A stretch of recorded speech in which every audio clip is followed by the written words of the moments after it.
Hello, I'm Lois. I'm the founder of Restored Eden Physiotherapy, and we're going to go through some stretches today to do the splits. So first of all, we're just going to use the muscles, our abductor muscles, to push our knees down to the floor. So you might not be able to go this far, but you just go down as far as you possibly can. So right now, I'm really working all of the muscles around my hip area to pull my knees down to the floor. And then we're going to just do a quick hamstring stretch. So taking our head down to our knees, and then the other knee. I like to point my toes when I'm doing this, so I'm just going to go backwards so you can see what I'm doing with my toes. So pointing your toes helps to activate your glutes. So I think it's always good to point your toes. With some of the exercises that we're doing, it can be difficult to point your toes, and so I might not even do it. I might find that it's a bit too much of a stretch. But we're going to start with this stretch. So we're going to take our leg back as far as we possibly can go with our hands on the floor. So I don't think I can get my leg back any further, and then we're going to go from there and put our hands on our thigh, and then from there we're going to extend our back and then bend the back leg and then hold it with two hands and pull it towards our head.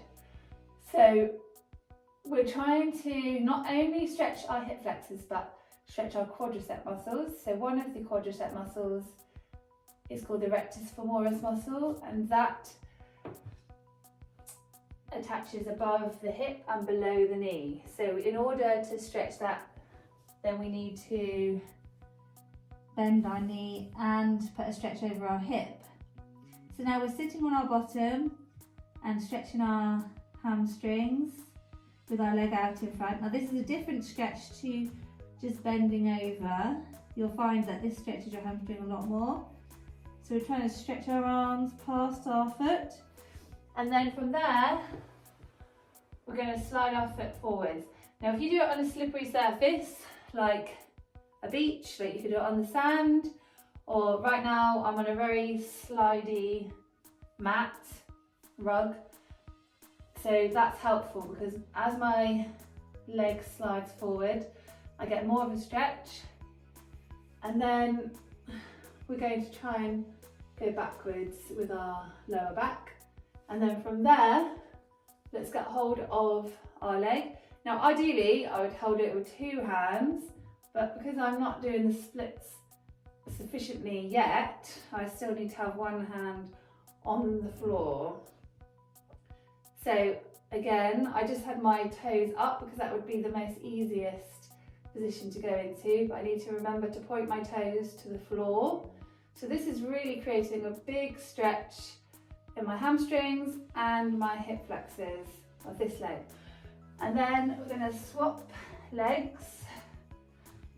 So I'm a bit stiff after that stretch. So we're going to put our hands on the floor and then slide the back leg as far as it will go. And then from there, put our hands on our thigh, and now I'm stretching the hip flexors of my right hip and extending my back, so I can feel a very big stretch in the front of my right hip.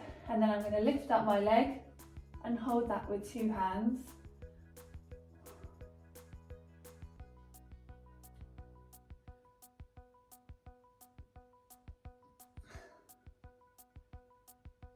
And then I'm going to sit back on my leg, pointing my toes again and stretching my hamstrings.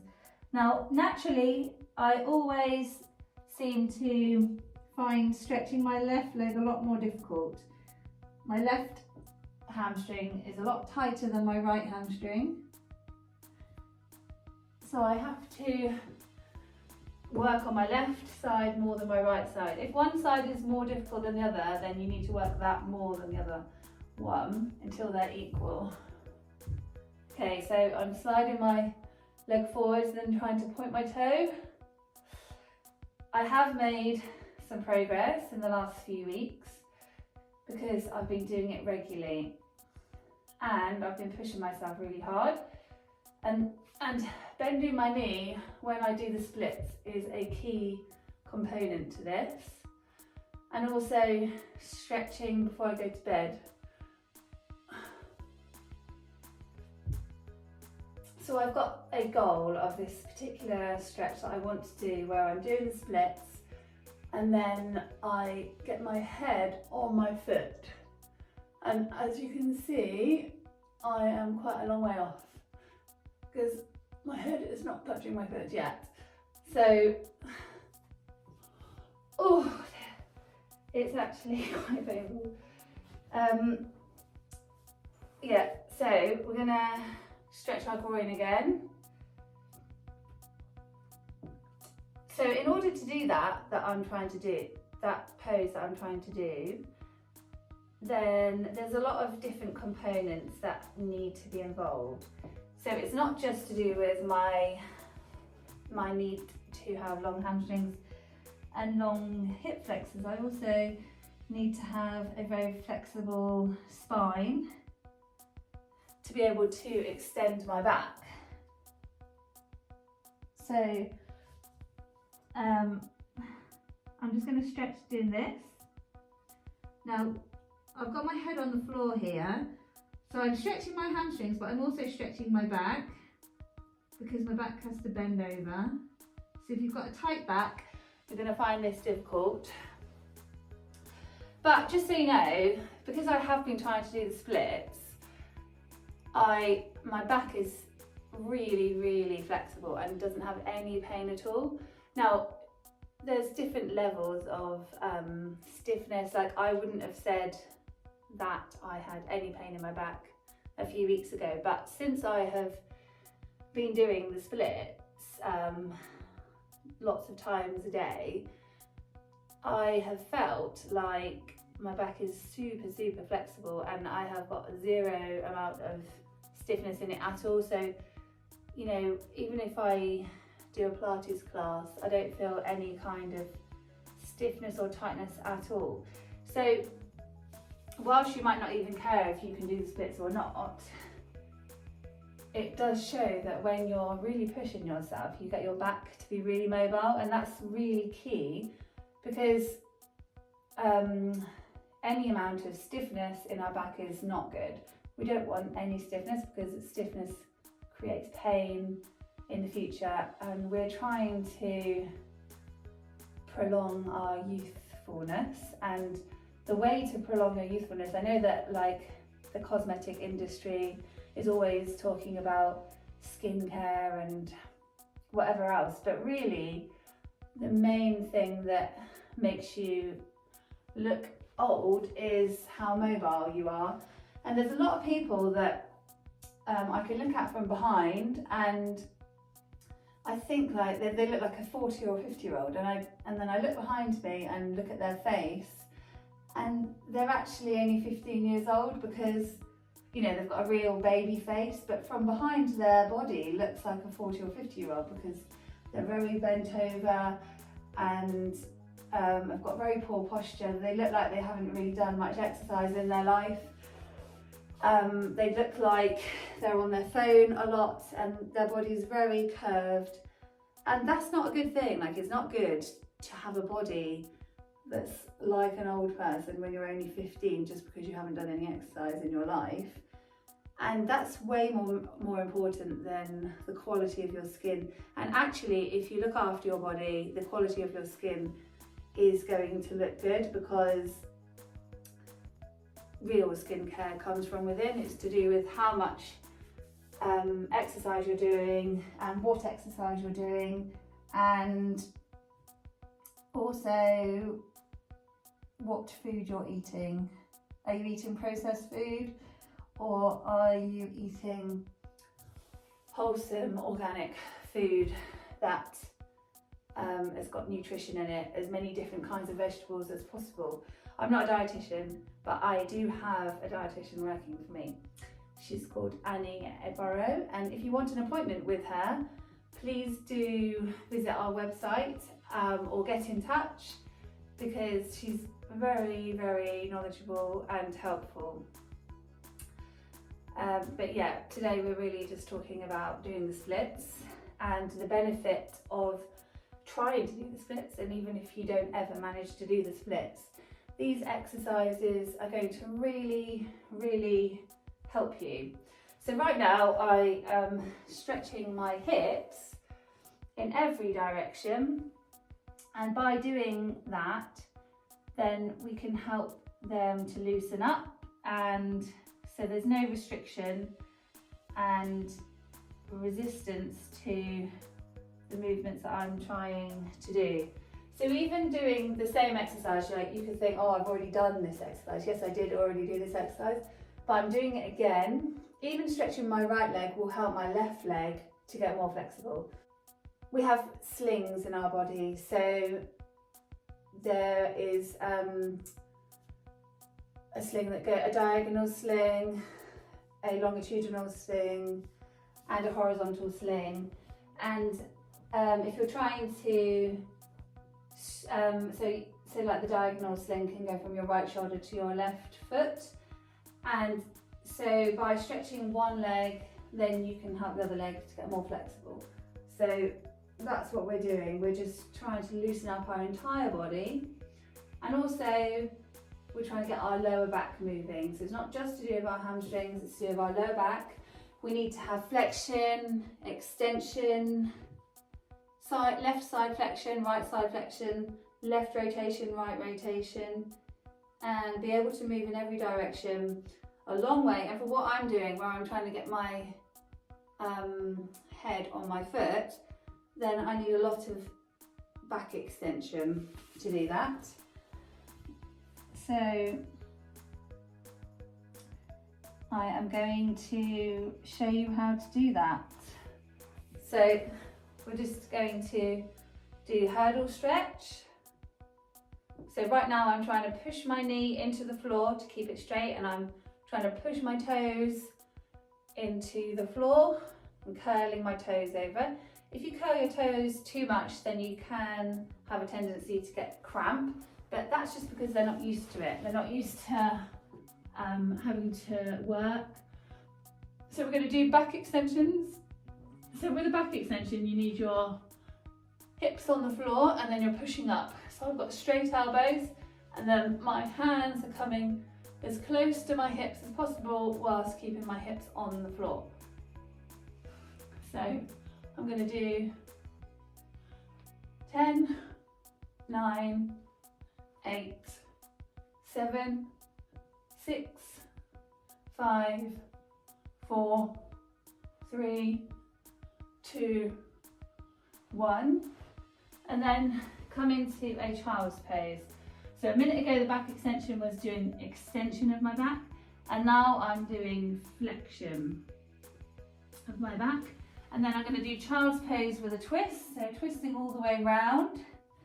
So I've got flexion and left side flexion at the same time, and then coming the other way, flexion and right side flexion. And then just doing some pelvic tilting of my back.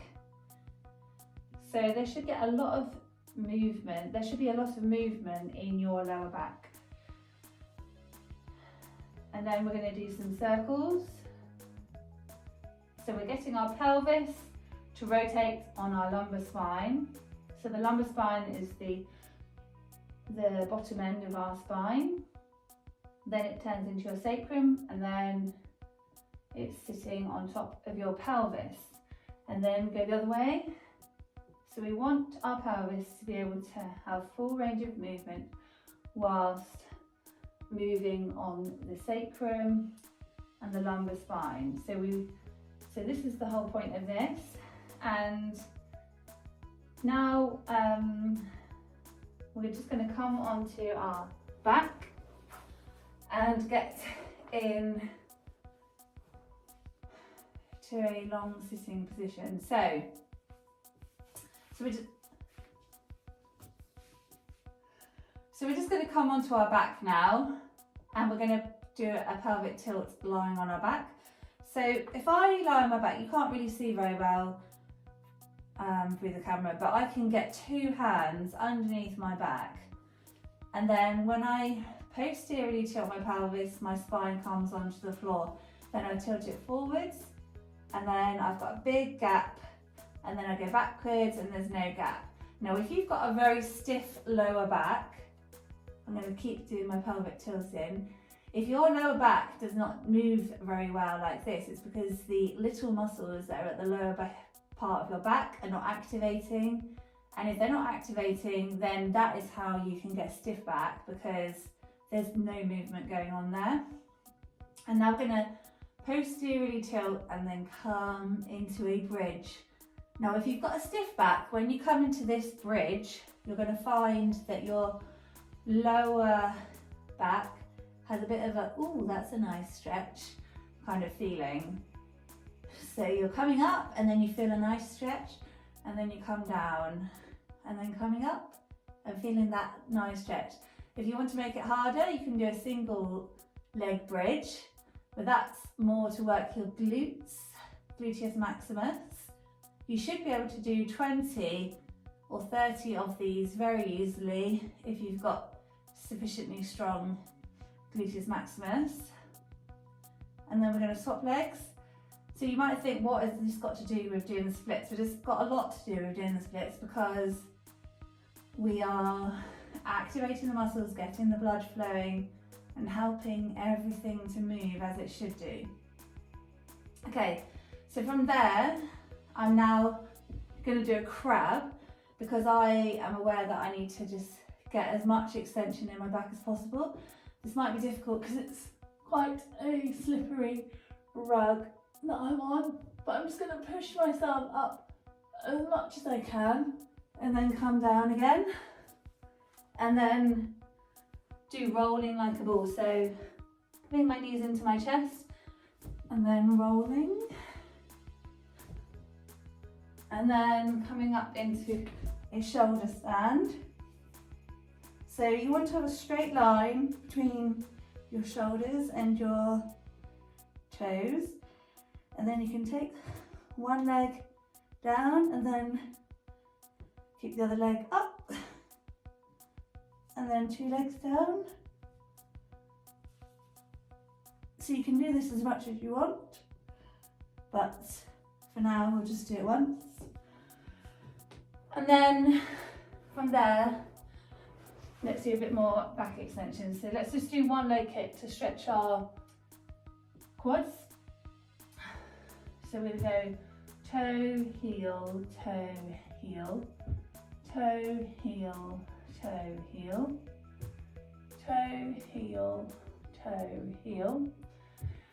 And then get hold of 1 leg and stretch our quadricep muscles. So we're going to hold it with 2 hands, 1 foot with 2 hands, and then the other leg. And then 1 hand each, and then we're going to do some rocking. So using the muscles in the lower back to lift yourself up, and this really stretches your lower back. And then we're going to do the stretch that we did at the beginning.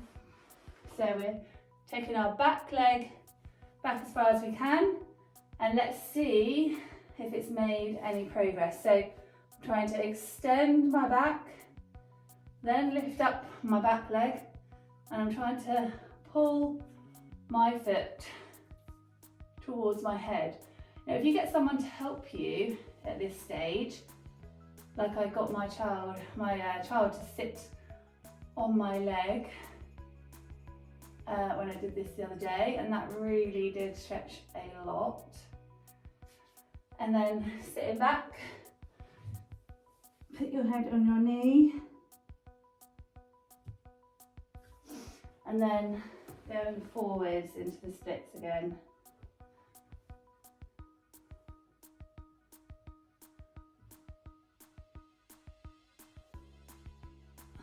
And then we're going to bend up our back leg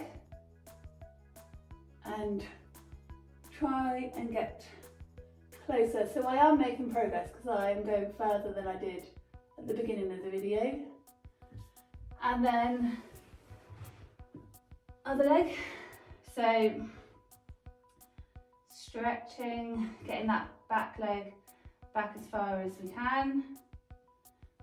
And then lifting up into back extension, stretching our hip flexors. And then doing one leg. So again, I'm trying to get my head near my foot as far as I can. And then stretching our hamstrings. And then coming forwards into the splits. So my left leg is always a bit more tight than my right leg. And then bending this leg up.